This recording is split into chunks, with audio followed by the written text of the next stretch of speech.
trends can occur simultaneously without one necessarily causing the other, the chart in the accompanying PDF shows that the relationship between Blackfish and SeaWorld's troubles looks pretty causal. Just before the film's release in July 2013, SeaWorld Entertainment stock was $38.92 a share. By the end of 2014, it had plunged to $15.77. A $76,000 film triggered political action at the grassroots, state, and federal levels that ended up devastating the company. In 2017, SeaWorld's stock had still not recovered, all because one woman read a story about orcas.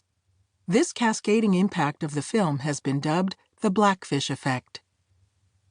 Political risk was once just about the actions of governments, such as dictators seizing assets or legislatures regulating industries. Today, governments are still the main arbiters of the business environment, but they are no longer the only important ones. Instead, anyone armed with a cell phone or a Twitter or Facebook account can create political risks, galvanizing action by other citizens, customers, organized groups, and political officials at the local, state, federal, and international levels.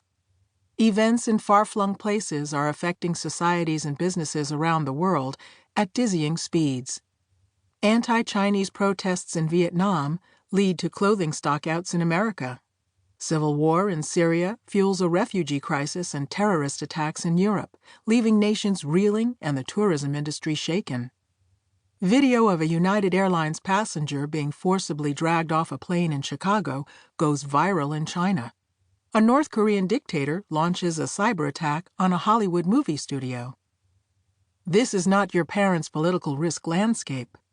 Put in the most elemental terms, 21st century political risk is the probability that a political action could affect a company in significant ways. This definition is more radical than it sounds. We chose the words political action, not government action, to highlight the growing role of risk generators outside of the usual places like capitals and army barracks and party headquarters.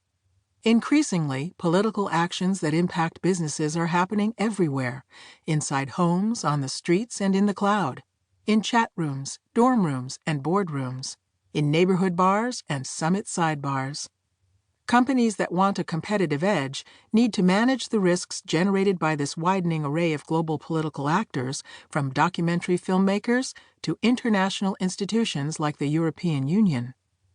As we discuss in the next chapter, the Blackfish effect is just one type of political risk. There are many others, from traditional risks like geopolitics to emerging risks that cross borders into boardrooms like cyber threats and terrorism.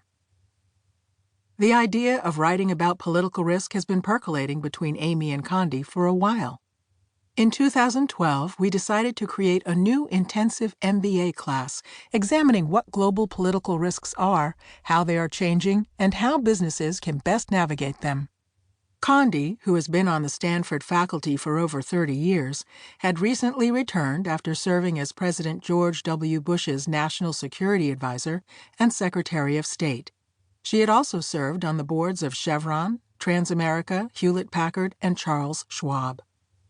Amy had recently returned to Stanford as well, joining the Hoover Institution as a senior fellow after spending several years at McKinsey & Company advising Fortune 500 companies and then serving on the faculty of the UCLA Luskin School of Public Affairs. For both of us, the chance to teach together and explore the intersection of global business and politics, 20 years after first sitting in the classroom together examining the changing security dynamics at the end of the Cold War, was exciting. When we looked for readings to assign, however, we found slim pickings. A search of Harvard Business School's publishing website returned nearly 20 times more materials on global business topics, such as building an effective team or developing an e-commerce strategy, than on the political dynamics that create global business opportunities and challenges in the first place. So we began reading broadly and developing our own framework, cases, and simulations. As political scientists, we naturally start with politics. Tectonic shifts in geopolitics over the past 3 decades have dramatically altered the international economic landscape.